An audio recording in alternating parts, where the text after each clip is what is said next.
Chapter 8, Part 1. As much as he wanted to be a part of our plan, Josh knew it would be too risky for him to come to New York. We said our goodbyes and I joined Ezra and David on the sloop we'd borrowed from a shipyard in Saybrook. A small crew did the sailing, leaving us to ourselves. The voyage to New York was the longest 2 weeks of my life. We were on the water all day long, no stops and no getting off. At night we anchored in little coves, the waves rocking the boat, reminding me all night long that we were on the water.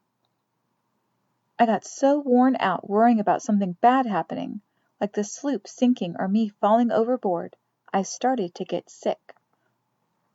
"We're going to get to New York whether you worry about it or not," Ezra said to me one day. "You might as well relax and enjoy the journey." I was too tired to argue, so I sat down next to him. Ezra was doing what he'd done every day since we'd sailed from Saybrook, staring at the sea and napping in the sun. David was nearby tinkering with the turtle, which was tied down to the deck. "Nate, maybe you should try my approach," Ezra said. "When I've got something worrying me, I always ask myself, what's the worst thing that could happen?" He looked at me. "With us being out on the water, what's the worst thing that could happen?" "The sloop could sink and I'd drown," I said, without a moment's hesitation. "What would happen to you if the sloop sinks and you drown?" I thought for a moment. "I'd die." "Would that be so bad?" "According to everything I'd heard in church, I would go to heaven after I died. It was supposed to be a wonderful place, something to look forward to. Still, like the murky water surrounding us, heaven was a great wide unknown." "I guess not," I replied, only half assured. "All right then, now relax, and every time you start to feel afraid, remember the worst thing that can happen." For the next week I followed Ezra's example and did a whole lot of nothing. Every day I sat by his side staring at the water. When he napped, I napped. When I felt afraid, I tried to think about going to heaven, and a funny thing happened. After a while the ocean didn't seem so forbidding. I wasn't about to dive in and go swimming, but the fear didn't seem so strong, like it could swallow me alive. At the end of the 2 weeks, the sloop deposited the turtle and the 3 of us in a little cove on York Island, northeast of the city, and I had survived. "There's no wagon," David grumbled. "I sent a message to General Putnam telling him when and where to meet us." "Don't worry, big brother," Ezra said. "Israel Putnam is a Connecticut man like us. He's not going to let us down, especially since we're bringing a secret weapon." Sure enough, a few hours later a cart with 2 horses rolled up. The droopy-eyed driver gazed out at us from under a large felt hat. David walked over and extended his right hand. "I'm David Bushnell from Connecticut." The man ignored David's hand. "Corporal Allen," he said. He shot a contemptuous glance at the turtle. "This is the famous water machine from Connecticut?" "Don't look like much." There was an awkward silence. "It's called the American Turtle," I said helpfully, "because it looks like a turtle. At least, it looked like a turtle when we first started." I faltered as the corporal glared at me. "Well, the 2 halves looked like turtle shells before we sealed them together." "Uh-huh," Corporal Allen grunted. "There's 30,000 British and Hessian regulars over on Staten Island, and they send us a turtle. God Almighty help us." After another long silence, David asked, "How'd you know about the water machine?" "No, everyone knows. It's all over camp." David, Ezra, and I exchanged puzzled looks. "I guess it doesn't matter as long as the British don't know," David said. Corporal Allen chuckled. "Even if they knew, what'd you say, Bush? Even if they knew, they wouldn't be scared of that," he said, jerking a thumb at the turtle. "And I know Black Dick ain't gonna be scared of no turtle." "Black Dick? Who's that?" I asked. "He's Admiral of the whole British fleet, Admiral Richard Howe. His men call him Black Dick because he's so tough," Allen said. Soon we were jolting south toward New York City. David and Ezra had insisted I sit up front with Corporal Allen while they held the turtle steady. At first I was pleased with this privilege, but I soon found out why they wanted to sit in the back. Corporal Allen stank to high heaven. After about an hour we topped a rise and I saw the city in the distance. Houses and buildings filled the land leading down to the harbor. It looked like 1,000 Saybrooks packed together. "Ezra, David, look," I said, pointing. Corporal Allen grunted. You think that's something. Wait till you see the ships. Oh, I've seen ships, I said. I'm from New London. Corporal Allen seemed unimpressed. Just wait, boy. A few minutes later I saw what he meant. Across the water, warships of all sizes crowded the harbor. Hundreds of masts pierced the sky. Oh, my, Ezra said quietly. It looks like a pine forest with all the limbs cut off. You see why your water machine is folly, muttered Corporal Allen. What can you do against so many? David's eyes blazed. We'll do what we can do, he said, turning toward Ezra and me. What I see are targets, gentlemen, hundreds of targets. I was inclined to agree with the corporal, but I kept my mouth shut. Who did we think we were? I remembered Uncle Elias's words the night David had spread out the plan for the submarine. David, only you would dream of taking on the biggest navy in the world with a science project. Can you tell me where General Washington is? David asked Corporal Allen. The general? Down in the city where headquarters is. He goes back and forth between the city and Long Island. He's got half the army here and half over there. I guess he ain't real sure where General Howe, that's Black Dick's brother, is going to attack first. Guess our little rebellion has got England's attention. They got both Howes here, the general and the admiral. He shook his head. There's too much territory to defend, too many rivers and harbors and such. With all those ships and men, they can come at us wherever they want. It's like General Washington is trying to plug 100 leaks with only 10 fingers. Corporal Allen chortled and held up his left hand. It had only 2 fingers and the thumb. Of course, some of us got more fingers to plug holes with than others. As we neared the city, military activity grew. Companies of soldiers marched past. The uniforms varied wildly from buckskin to well-tailored blue outfits. In some of the units, the men slouched along, looking around aimlessly. Others kept good order and marched in unison, heads held high. We rolled all the way through the city to the southern tip of the island. A group of soldiers stood around several pieces of artillery pointed toward the harbor. We got a lot of strange looks when they saw the Turtle. One soldier broke away from the group and strode up to us. This must be the famous water machine from Connecticut, he said. Welcome to Whitehall Battery. Have you been expecting us? David asked. Well, you never know what to believe around here. There's a new rumor every day. But they said Benjamin Franklin was the one talking about the water machine, so I believed it. Well, it's true, David said, smiling at me. You might say Dr. Franklin is a friend of mine. Would you and some of the other men be willing to help us get the water machine in the, water? Soon the Turtle was tethered to a nearby dock. It was hard to believe we were finally in New York, within striking distance of the British. I gazed across the harbor to the warships in the distance. Ezra would be out amongst them in the Turtle, planting the bomb. David would supervise the attack. And me? What would I do? That's what Uncle Elias had wondered when David asked him if I could come to New York. What do you need Nathan for? The submarine is built and you've got Ezra. I don't have a good answer, Elias, David had replied. I've just got this feeling we're going to need him before everything is said and done. Uncle Elias had tugged on his beard. I'm sorry, David, but a feeling isn't a good enough reason to send a boy to war, especially without his father's permission. What if something happens to him? That's exactly what I'm thinking, Elias, but for a different reason. I'm thinking, what if something good happens to Nate because he goes to New York? I think his father would understand that. Something good? What good could come out of sending a boy to war? He could get killed.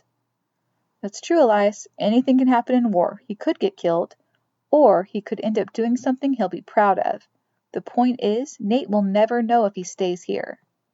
Elias sighed, shook his head, and looked at me. Nate, what do you want to do? To be honest, I didn't know. I was scared to stay and scared to go. If I went, I'd be in a war, and who knew what terrible thing could happen. If I stayed, I'd be in a war with myself, always wondering what I might have done for the revolution. I guess I'll go, I finally said. All right, Elias said reluctantly, but David, don't let him out of your sight. So there I was in New York, wondering what the heck I was supposed to do. Thoughts of Papa kept popping into my head. I'd been so busy with the Turtle and running from Butch all summer, I hadn't thought much about Papa.